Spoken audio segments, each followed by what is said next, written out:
Alright, go ahead and introduce yourself. Hi, my name is Gloria Brooks.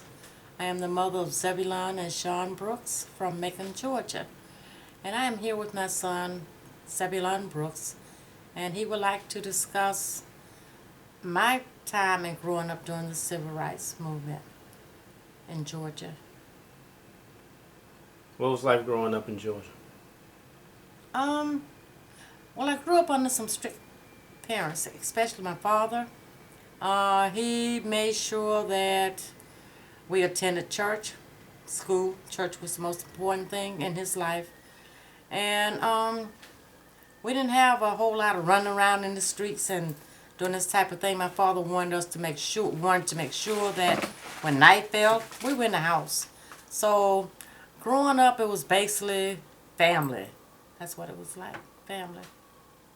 What was it like during the civil rights era growing up during that time? Well, my father always said to us, always do the right thing. Be respectful. You don't have to like the white people, but respect them. I always said, yes ma'am, yes sir, no sir, to these types of things. You don't have to like them, but this is the way of the South, and this is the way you have to live. But he always told us to stand up for what you believe in or fall for anything. And so growing up, this is the type of life we lived. We lived in Unionville, all black community. I had an uncle who was a minister, Reverend Dickey. And during my senior year in high school, which I truly hated, I was one of those selected to attend an integrated school. It was the second year of integration in Bibb County. And I was one of those selected. It was 6 black students that were selected to go to Central A.L. Miller High School. And it was not a pleasant situation. The teachers didn't want us there. The students were mean. We walked to school, and the students used to throw things at us from the bus. And I never will forget my English teacher. It was a horrible situation. I wrote a paper on the contrast. My senior paper was the contrast of 2 Shakespeare plays, Hamlet and Juliet. And the paper was good, but the teacher said to me, this paper is too good for you to have written it. And so she gave me a D on it. And I never will forget, I did not march across the stage with my class. I had to attend summer school in order to complete that course that she failed me in. But I didn't give up. I was accepted to go to Savannah State University, where I majored in mathematics. And I was a successful teacher for 39 years and still teaching part-time at Central Georgia Technical College. Yeah, you said it was 6 of y'all that was part of the integration of the schools? It was 6 students, 6 black students. How did y'all get selected? Well, really and truly, the ministers did it. That I think they tried to select students who they felt would not embarrass the black students, the black community. So they selected students that they thought would be successful with the grades and being able to get along with other students and this type of thing. I mean, it was open up to anybody who wanted to go, but only 6 of us actually went during that time. The year was 1965. Now, were they all seniors also? Yes. Did they all graduate also? No, they were not all seniors, because my cousin Joyce also attended the school, and she was not a senior. She was a junior. Yeah. To your knowledge, did all 6 ever graduate? Yes. Yes. Successfully. Yes. Yes. Anybody any boys? No, it was an all-girls school. All-girls school. All-girls school. A.L. Miller High School. Back in those days, the white girls went to one school and the white boys went to the other. In the black schools, all the blacks and whites went together. You mean all the blacks? All the black and white students black students were in the same school, the boys and the girls. Yeah. But the white schools separate their students. The whites boys went to one school and the girls went to another. Now, when y'all integrated into the white school, was it a white only bathroom, black only bathroom, or were you able to use? We were able to use the same bathroom. Yeah. How did they feel about that? I guess it was okay. We were never harassed in the bathroom. And thank God, because I grew up in Unionville. In Unionville, we didn't take no stuff from anybody. So it was okay. It was okay. The students were not as bad as the teachers, truthfully. Yeah, truthfully. I was even accused in my math class of cheating on a math test with another student, and which I did not. And it was really amazing because I guess they think that blacks are not smart enough to do what they're supposed to do. And as I stated, I graduated, taught math for 39 years, so I didn't have to cheat in that course.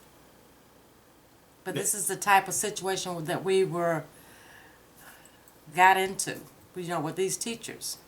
They felt that all black students were cheaters, I assume.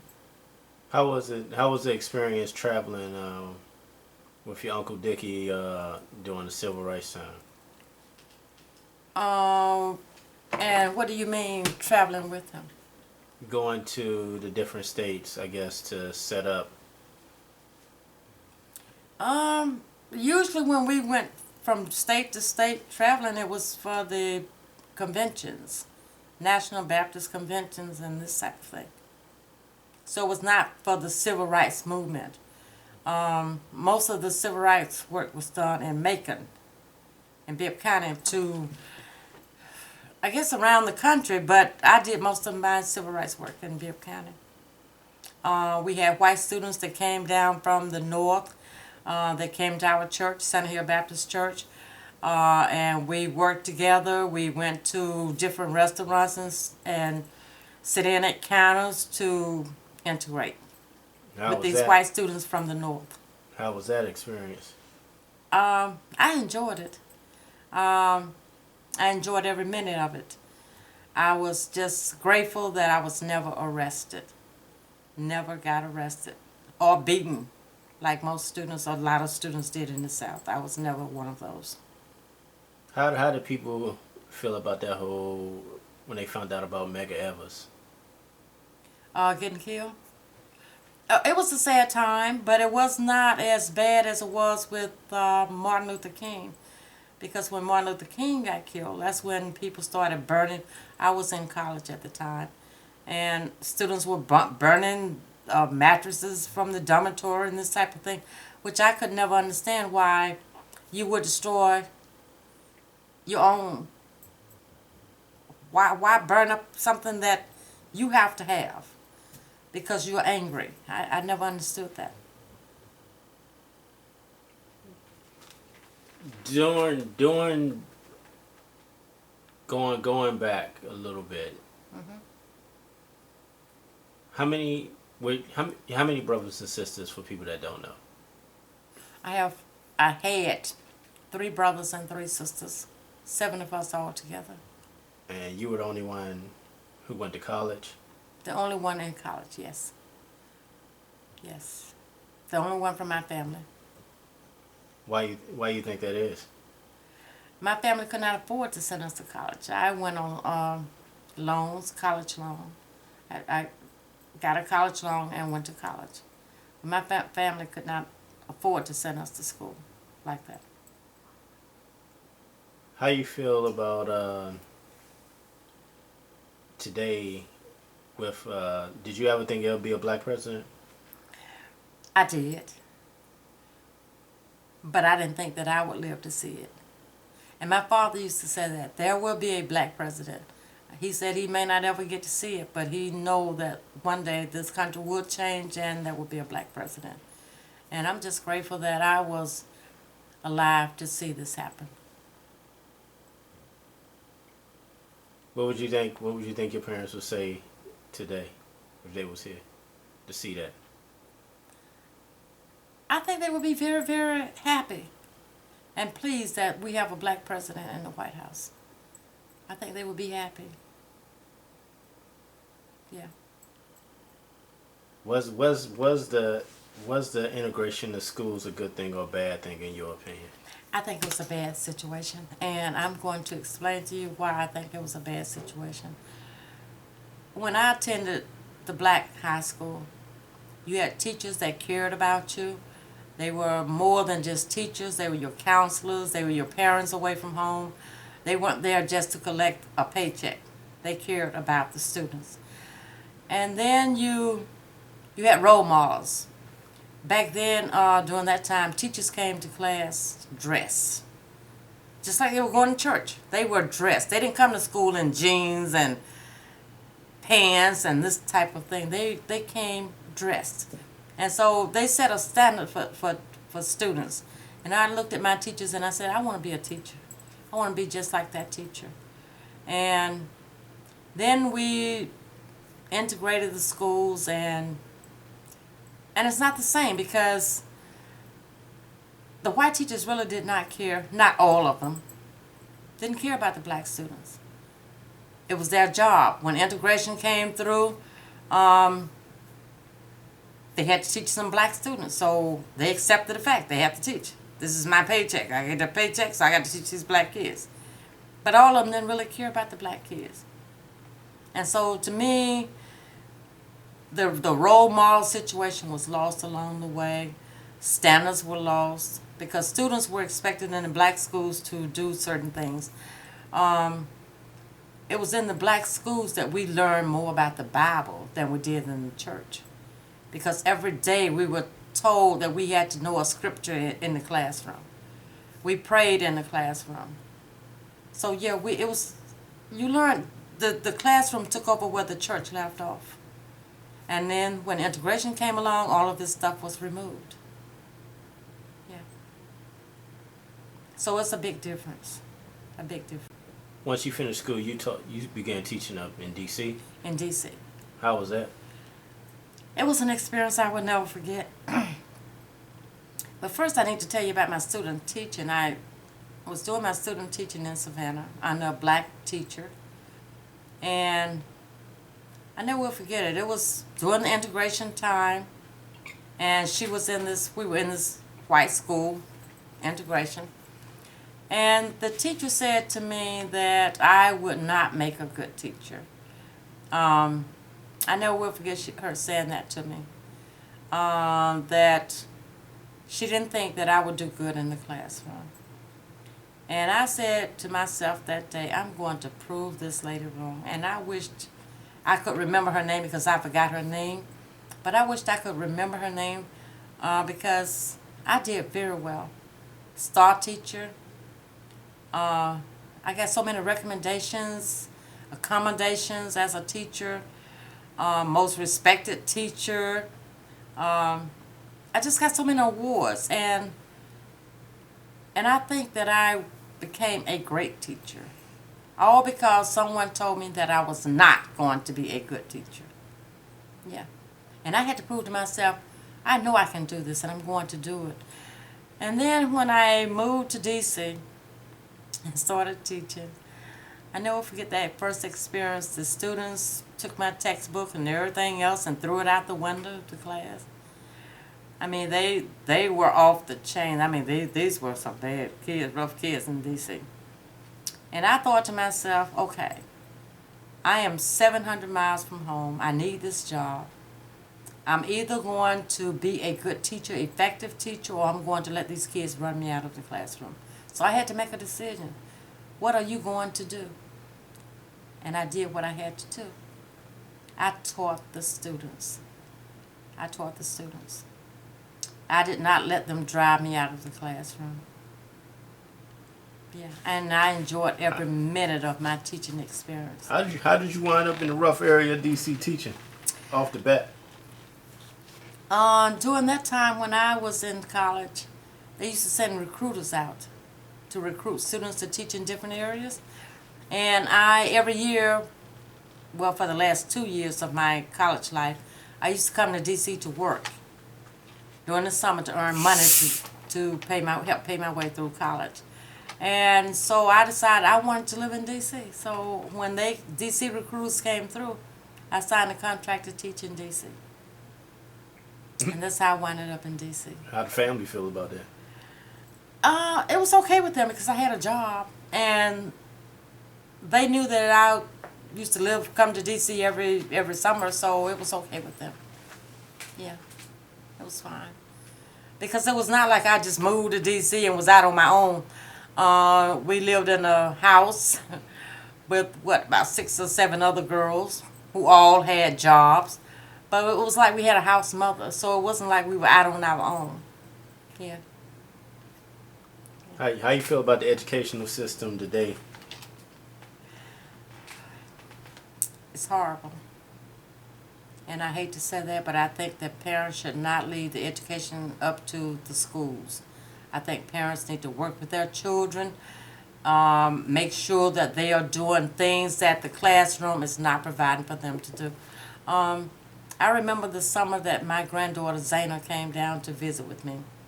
And I remember you as a father sent down some paperwork for her to complete during the summer. Some programs from the internet for her to get on and do some work and stuff. And I thought that was fantastic. And I said that to some of my parents at the school that I taught at. You know, that you need to do things for your students yourself. Do not leave the education up to the teachers alone and the schools. You know, work with your children. Show them that you are interested in what they're doing. And your kids will succeed in school. That's the way I feel. So where did the ball drop?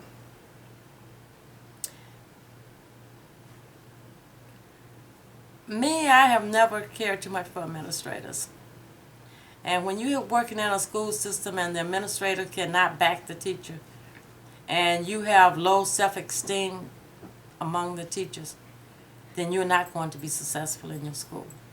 If the teachers are not happy, and you make them feel like they are not worth being there, then your students are not going to be successful.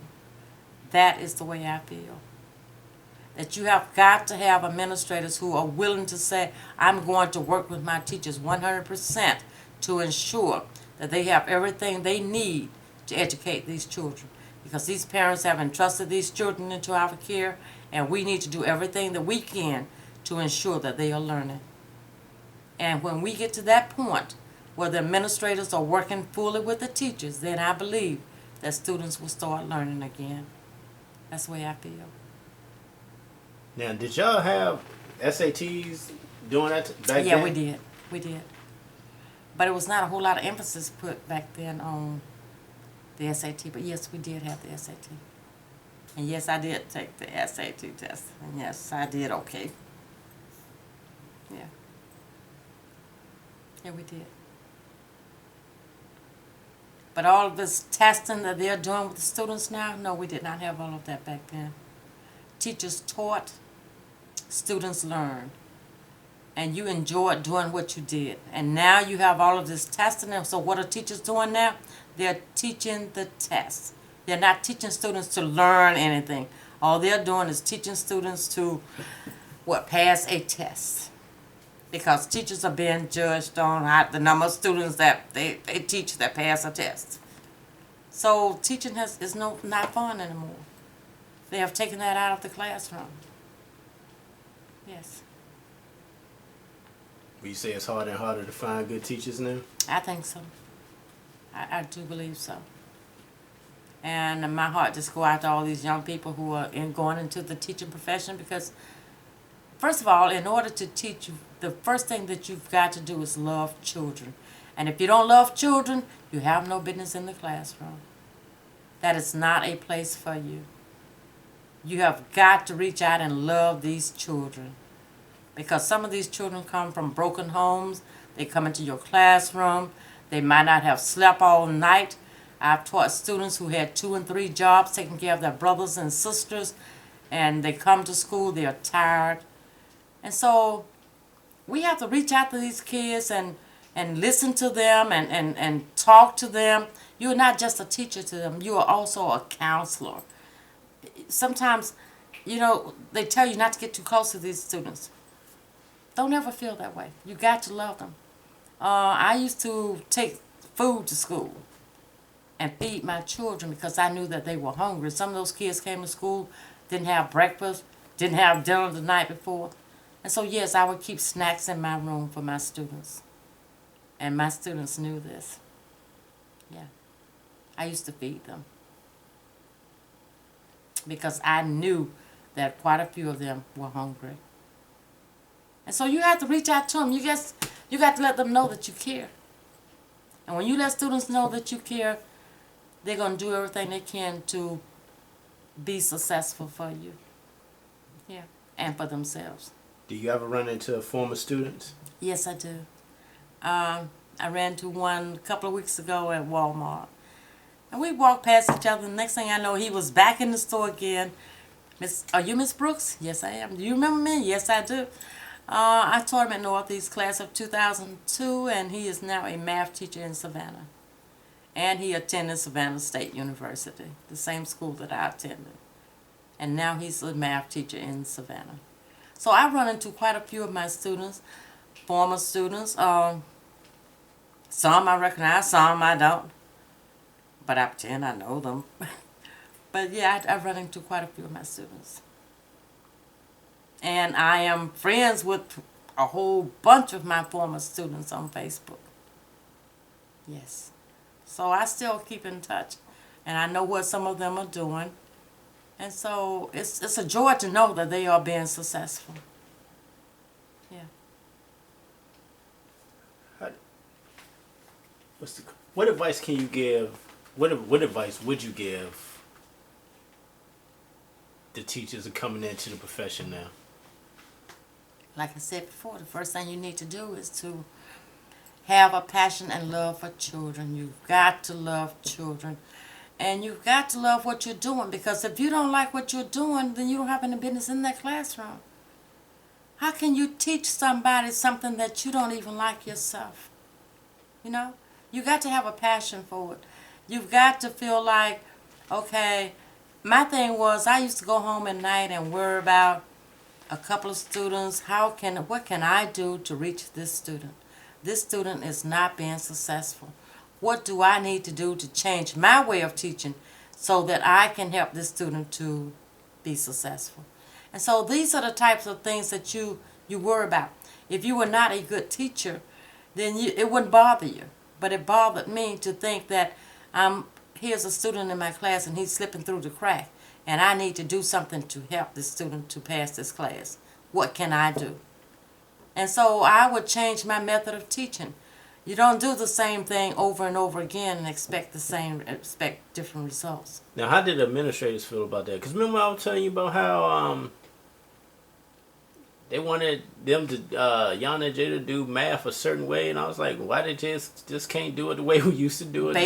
Basic. Why can't you just go ahead on and teach the students the way that been doing it? Why do we have to incorporate all of these new ways and whatever? If you just go ahead on and teach the child will learn. Because I have always felt that every child can learn. It's just that every child learns different. You can't do the same thing with every child in the classroom. You can't. Me, you have to show me. And once you show me, then I can learn. Some students can just listen to you talk and they get it. And then there are those who feel like you need to demonstrate. So every student learns different, and that's what we need to do. We need to find different ways in which to teach in the classroom instead of incorporating all of these new methods and new ways of doing this and that. Be resourceful. That's what I say. Be resourceful. And just teach these children. Going back, like you were saying, there were certain parks you couldn't go to in Macon doing it. Yes. Yeah.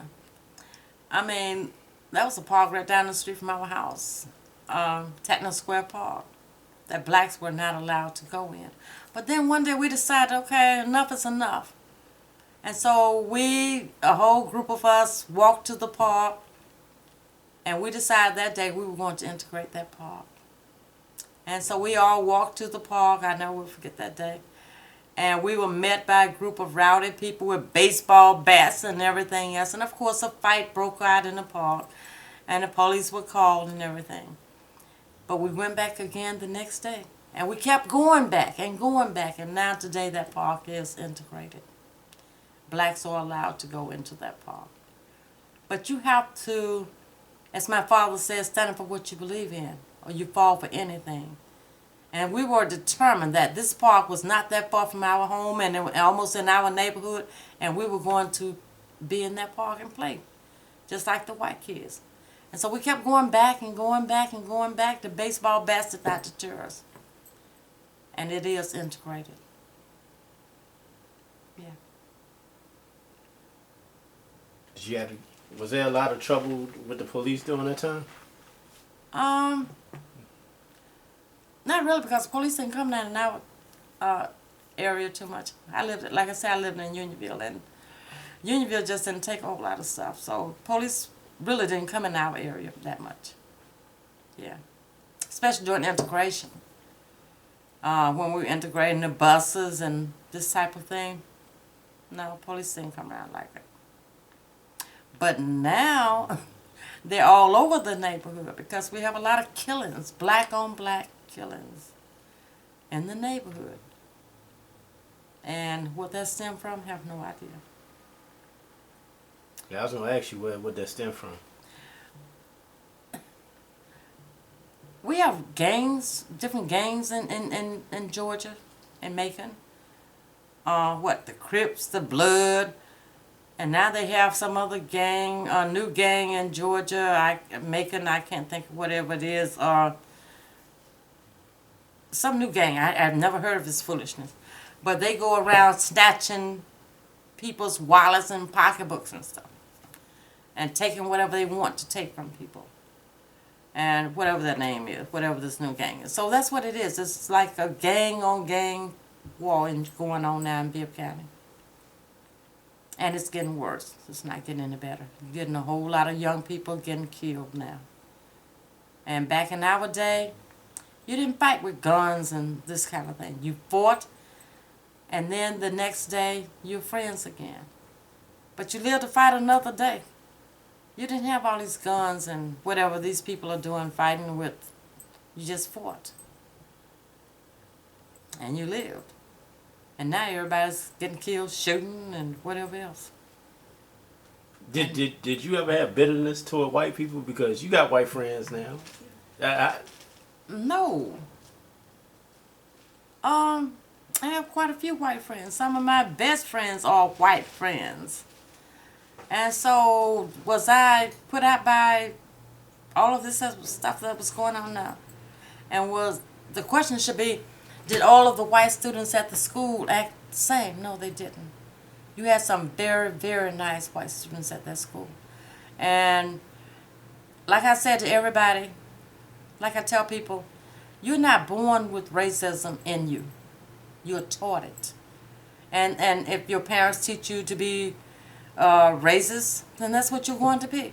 But all the students at that school were not like that. We did have white friends. I remember one Christmas, the old school that I went to, Ballahusson, we always have a Christmas concert. And 6 of the white friends from my new school went with me to the concert. And they enjoyed it. They did. In the black neighborhood, yes. And they truly enjoyed that concert that year. So all of the students didn't have this prejudice in them, no. No.